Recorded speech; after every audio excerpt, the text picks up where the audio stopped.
All the rooms are empty. If this house could talk, inside these walls, the door's all locked. Willows weep and the hummingbird has no song, as if heaven's angels have all broken their wings.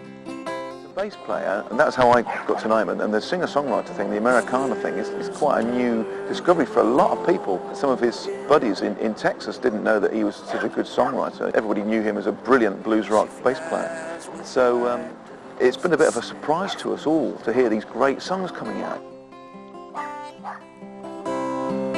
Mother's never coming home again. She flies with the white doves and sails with the wind. It was the year 1999 when I first met him, and that was the first time I did a tour when I went to Texas and Dallas, Fort Worth, where Guthrie's from. Then I went back the following year, and I didn't have my band then. I ended up playing with Guthrie and Jimmy at the Fort Worth Blues Festival in the summer of 2000. It was fantastic because they're great. We were playing on this big stage in front of a load of serious blues musicians. All the Fort Worth, Dallas blues community were out in force. Guthrie and Jimmy had heard a couple of songs, but we had no rehearsal. Straight in, and it was fantastic. And I thought, these guys are great! And you know, the song's just like lifted, and I was thinking about how I describe it, and it's like being on a flying carpet playing with Guthrie and Jimmy, because they just sort of lift you and sort of carry you along.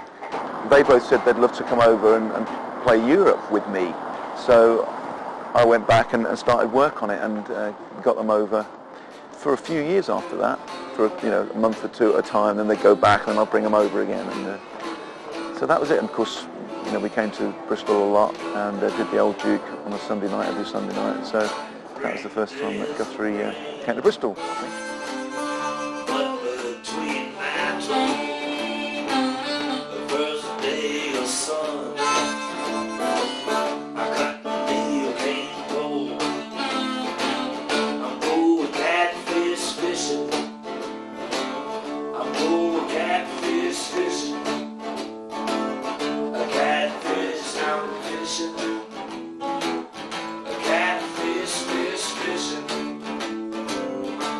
Probably about 8 years ago, I think, when I met him. He was playing with Eddie Martin, playing bass guitar, and Jimmy was over from the States on drums, and that was a great night. I was at the Texas Blues Kings, or yeah. And that's the first time I met Guthrie, and he was just playing a little pub up in Gloucestershire, and we just hit it off straight away. I mean, I don't know anybody that's ever met Guthrie that doesn't instantly warm to the guy, because he's just, for me, he's one of life's true gentlemen, and I mean that in the truest sense of the word. Very, very, as John said, very humble man, but extremely talented. I mean, I didn't realise then, at that stage, I just kind of knew Guthrie as a bass player, and a wonderful bass player, travelling around with all these different bands in America and through Austin, Texas, and various other places in the States, and collaborating with people like Ray Wiley Hubbard and all of these sort of great writers, that you hear so much about. And I never realised how talented a guy he was as a lyricist, and some of the songs that he's written are just wonderful. Daddy, don't touch me, Mama, why you hurting me? Where was my Jesus in my darkest hour? Carry this burden too heavy for this journey. Never heard an angel cry. Never heard an angel cry. I just try to write about the things that experience, I guess. Just everyday events, just writing stuff that I observe and listen to people's conversations, or when they're talking to me, or circumstances in different circumstances in the world, politically or emotionally or whatever. John the Baptist couldn't wash this away. Hide inside me, innocence denied me, hidden my skin. I use a lot of like doves and the word dove in the songs, like white doves are like peace symbols, and angels. Like in the hummingbird song, it's like one of those deals where when you stare in the mirror, you kind of looking back at yourself and you're just searching, you're searching to find wherever you're looking for. Some people find it and some people don't. So spiritually speaking, I think it's I guess you really never know until the end comes up, but it's just one of those deals where you just try to do what you think is right for other people first. If you put other people first, then I think things will work themselves out, Every time we see him, he kind of like brings something else to the party, you know what I mean? He's sort of like saying, hang on, you didn't play that song last time you were over. Where's that? Oh, I wrote that 2 years ago. And all of a sudden you'll just get little glimpses of some of these songs that he's written.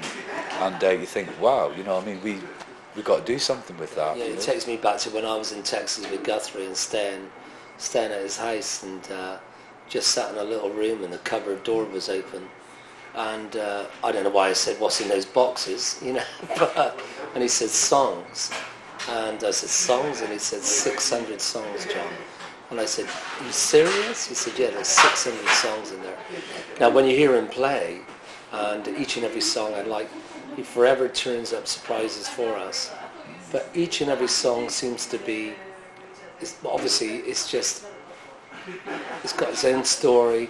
It's just incredibly unique. The man's just such a prolific writer. It's incredible. It affects some and it doesn't affect others, and but I don't write for other people. I write for myself. So if I can hit someone's emotion through what I'm doing here, then that's a good thing. But if they don't like it, they don't like it, and if they do, they do. I mean, my friend Ray Wiley Hubbard told me, he goes, the ones who don't like it are the ones who don't count. And that's the way you kind of look at it. I'm not playing or writing songs for them. I'm writing it from my own soul, and heart.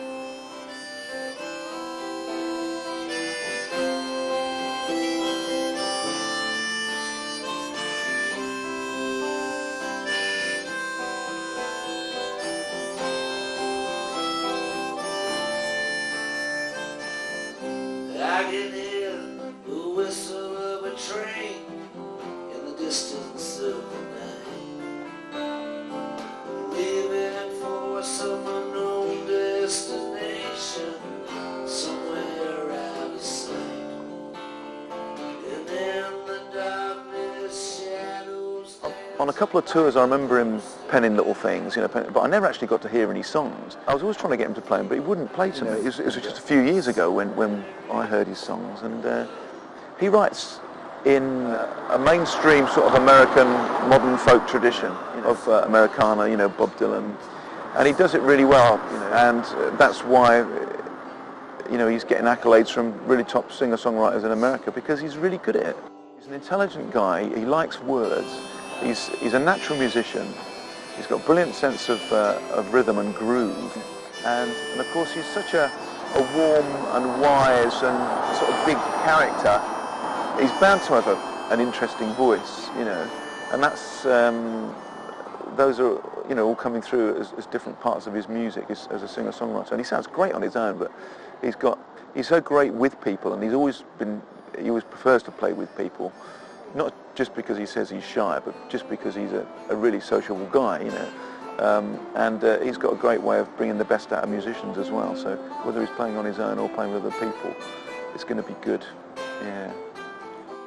I think people instantly warm to him as a personality when he's performing. It's a situation I find that on a few gigs that we've done, whereby you just sort of like playing, and all of a sudden we knew we'd done that song maybe a couple of weeks or a week prior on another gig, but he's kind of taken it to another level, or he's taken it off in another direction, but he kind of like, he continually evolves when he plays, and that's the nice thing about it, because it becomes a kind of new, fresh sort of experience, if you like. The one thing that struck me when I first started playing, doing the acoustic sort of sessions with Guthrie, was just the wonderful dynamic acoustic sound he was getting on his guitar. I think he's probably had to hone that, obviously playing as a solo player, because obviously to do that, you know what I mean, you want to create this big wall of sound behind you, you know, to give you presence. I was really pleasantly surprised that for somebody that's out and out a bass player, and he'd talk himself down as a guitar player, you know, and think, well, hey man, you know, don't talk yourself down, you're a great guitar player.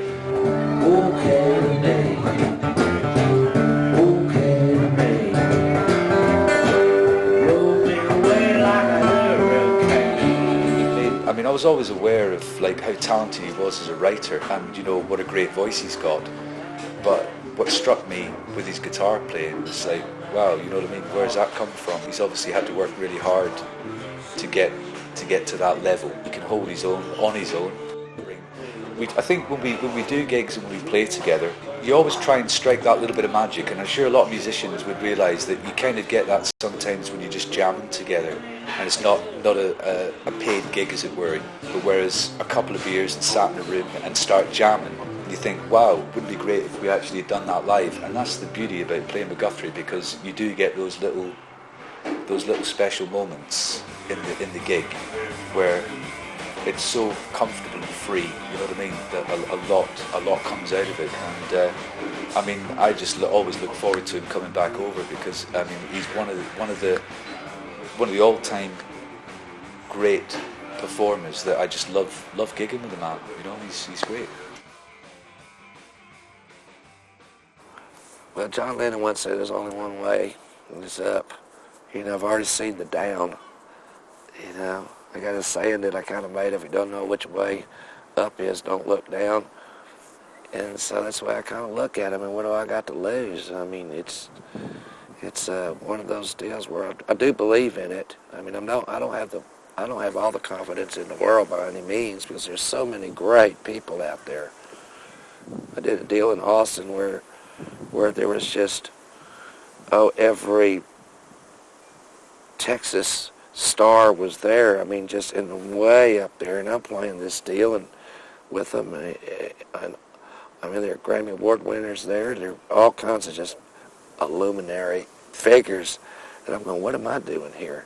But I got up and did it, and so it's something that would have never I never in my wildest dreams thought something like that would happen. So each day I look at it as, you know, no matter, you know, I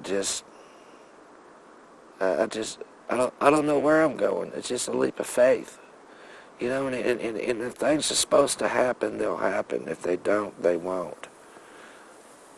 And that's a deal where it's nice to see some light at the end of the tunnel after, you know, with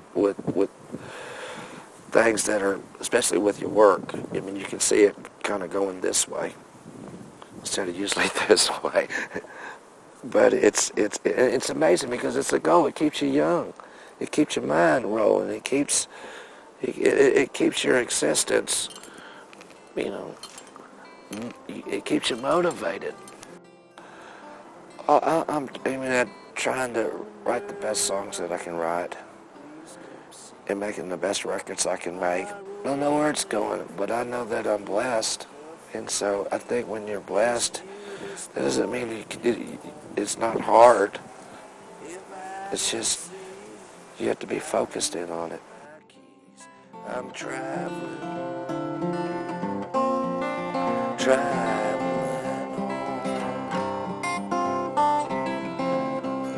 I'm traveling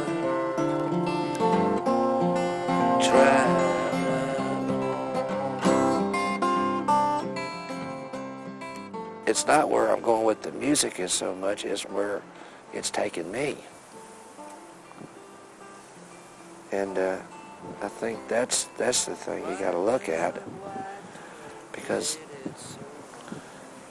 if it's right, then it will take me there. In search of my soul, if you see me stumble or fall, wearied or troubled, please answer my call. I think whatever it's going to be is that I hope it carries me where I can work at something that I love to do and sustain myself and share it with other people. And that's where I hope it carries me. I mean, will I ever grow up to be a Beatle? No, don't want to.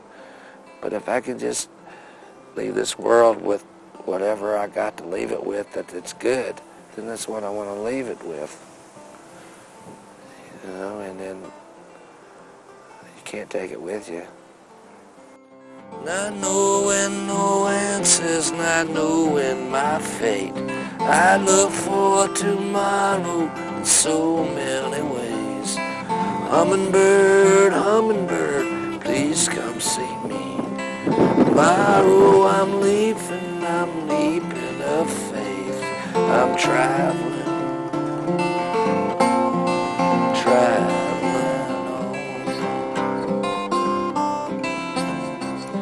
I'm traveling on.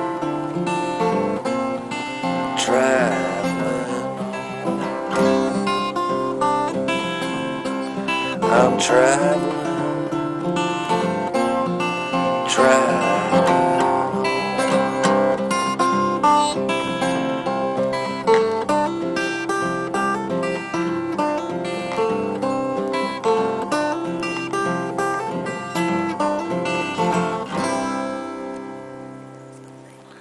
Oh, well, thank you.